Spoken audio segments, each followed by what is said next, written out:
जय हिंद दोस्तों, मैं हूं आर.के. सर। स्वागत कर रहा हूं आपके अपने YouTube channel top match GS पे। ठीक है, आज हम लोग पढ़ने वाले हैं भारतीय संविधान। ठीक है, इससे पहले हम लोगों ने डिस्कस किया था भारतीय संविधान के प्रमुख भाग, किस भाग में किस चीज़ का वर्णन है। आज हम लोग उस भाग में बहुत महत्वपूर्ण इंपॉर्टेंट जो भाग है आपका, वो है भाग 3। भाग 3 से हम लोग स्टार्ट करते हैं। ठीक है, तो भाग 3 से हम लोग स्टार्ट करते हैं। आज हम लोग पढ़ेंगे भाग 3। भाग 3 में किस चीज़ का वर्णन किया गया है, तो भाग 3 में फंडामेंटल राइट यानी मूल अधिकारों का वर्णन किया गया है। मूल अधिकार, ठीक है, आपसे परीक्षा में पूछा जाएगा मूल अधिकार क्या है।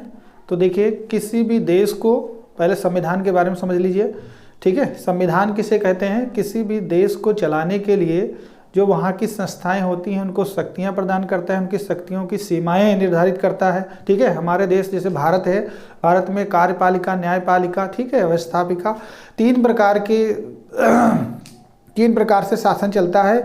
ठीक है, इनको शक्तियां प्रदान करना, इनकी सीमाओं का निर्धारण करना, इन सभी को मिला के संविधान कहते हैं। ठीक है, संविधान हमारे देश का अप्रत्यक्ष लोकतंत्र है, क्योंकि हमारे देश में जनता डायरेक्ट शासन नहीं करती, अपने द्वारा चुने हुए प्रतिनिधियों को, ठीक है, शासन करने के लिए भेजती है। ठीक है, तो हमारे देश का जो लोकतंत्र है वो अप्रत्यक्ष लोकतंत्र है। जनता सीधे नहीं चुनती है, ठीक है, जनता इनडायरेक्ट चुनती है। समझ गए? ठीक है, तो भारतीय जो संविधान है उसमें हम लोग पढ़ने जा रहे हैं मूल अधिकार। तो मूल अधिकार भारतीय संविधान में भाग 3 में वर्णित हैं। किसमें? भाग 3 में। ठीक है, भारत में सभी नागरिकों को गरिमापूर्ण जीवन जीने के लिए संविधान के द्वारा जो अधिकार दिए जाते हैं उन्हें मूल अधिकार कहते हैं। ठीक है, ताकि व्यक्ति अपना गरिमापूर्ण जीवन जी सके। ठीक है, तो देखिए जरा, हम लोग पढ़ने जा रहे हैं भाग 3। क्या पढ़ेंगे? भाग 3। सबसे पहले हम लोग हेडिंग डालेंगे भाग 3।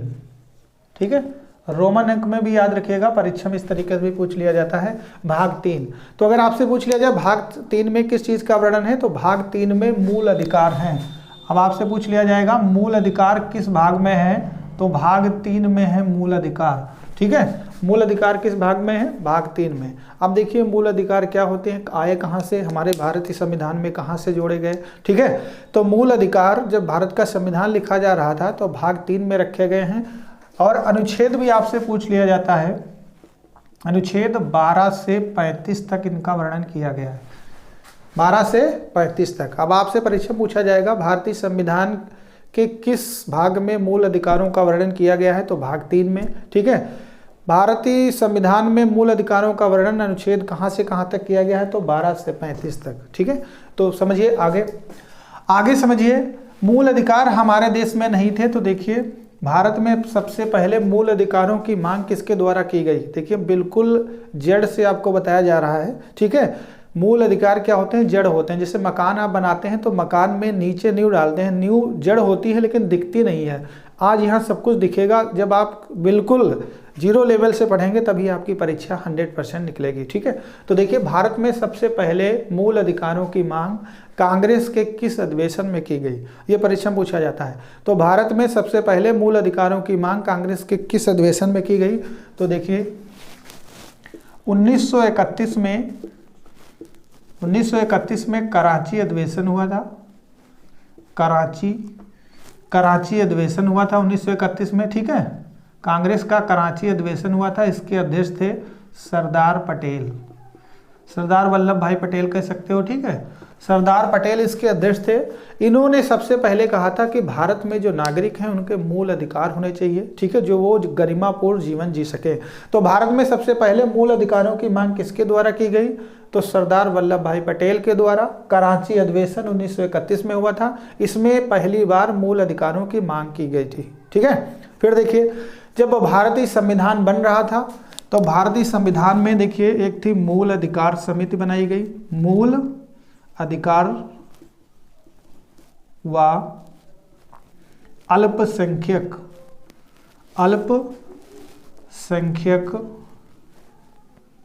समिति, मूल अधिकार और अल्पसंख्यक समिति की सिफारिश पर, ठीक है, मूल अधिकार और अल्पसंख्यक समिति की सिफारिश पर भारत के संविधान में भाग 3 में मूल अधिकार जोड़े गए हैं। तो अगर आपसे पूछ लिया जाए कि भारत में मूल अधिकार संविधान में किस समिति की सिफारिश पर जोड़े गए, तो मूल अधिकार और अल्पसंख्यक समिति की सिफारिश पर जोड़े गए हैं। इसके भी अध्यक्ष कौन थे? तो सरदार वल्लभ भाई पटेल थे। ठीक है, तो देखिए मूल अधिकार जो हैं, अब आगे देखिए,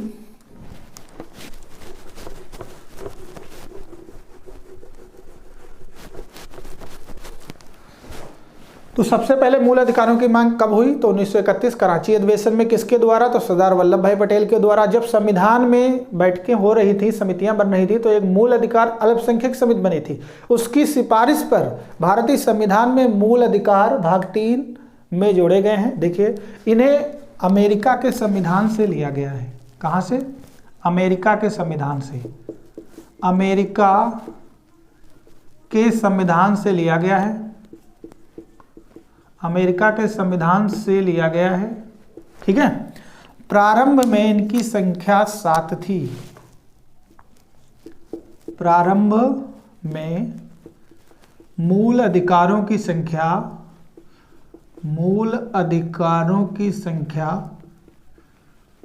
7 थी। आपसे पूछ लिया जाए मूल संविधान में कितने मौलिक अधिकार थे या मूल अधिकार थे, तो 7 थे। ठीक है, वर्तमान में कितने हैं? 6 हैं। तो ध्यान दीजिए, प्रारंभ में मूल अधिकारों की संख्या 7 थी। ठीक है, अब देखिए, प्रारंभ में मूल अधिकारों की संख्या 7 थी और फिर 44वें संविधान संशोधन 1978 में, कब की बात है? 1978 में। ठीक है, 1978 में। ठीक है, 1978 में संपत्ति के अधिकार को मूल अधिकार की श्रेणी से हटा दिया गया है। किसको? संपत्ति के अधिकार को मूल अधिकार की श्रेणी से हटा दिया गया है। संपत्ति के अधिकार को हटा दिया गया है। ठीक है, अब एक बार समझ लीजिए, पहले मूल अधिकार भारत के संविधान भाग 3 में है, अनुच्छेद 12 से 35 में है, अमेरिका के संविधान से लिया गया है। प्रारंभ में मूल अधिकारों की संख्या 7 थी, लेकिन 44वें संविधान संशोधन 1978 ईस्वी में संपत्ति के अधिकार को हटा दिया गया है। अब मूल अधिकारों की संख्या 6 है। ठीक है, वर्तमान में मूल अधिकारों की संख्या कितनी है? तो मूल अधिकारों की संख्या 6 है। ठीक है, वर्तमान में मूल अधिकारों की संख्या कितनी है? 6 है। पहले कितनी थी? ठीक है, अब इधर देखिए, यहां से प्रश्न बनता है कि कौन सा मूल अधिकार हटा दिया गया है? तो संपत्ति का अधिकार। अब इसे किस अधिकार के तहत रखा गया है? अब इसे विधिक अधिकार है। विधिक माने होता है कानूनी, विधिक या कानूनी अधिकार के तहत इसे रखा गया है। ठीक है, यह भी परीक्षा में आता है कि वर्तमान में संपत्ति का अधिकार को किस अधिकार के अंतर्गत रखा गया है? विधिक या कानूनी। ठीक है, कानूनी अधिकार के तहत रखा गया है। क्लियर हुआ? तो अब देखिए, वर्तमान में 6 मूल अधिकार हैं, तो उनके नाम अभी हम लोग देखेंगे। तो वर्तमान में 6 मूल अधिकार हैं। 44वें संविधान संशोधन 1978 में संपत्ति के अधिकार को हटा दिया गया।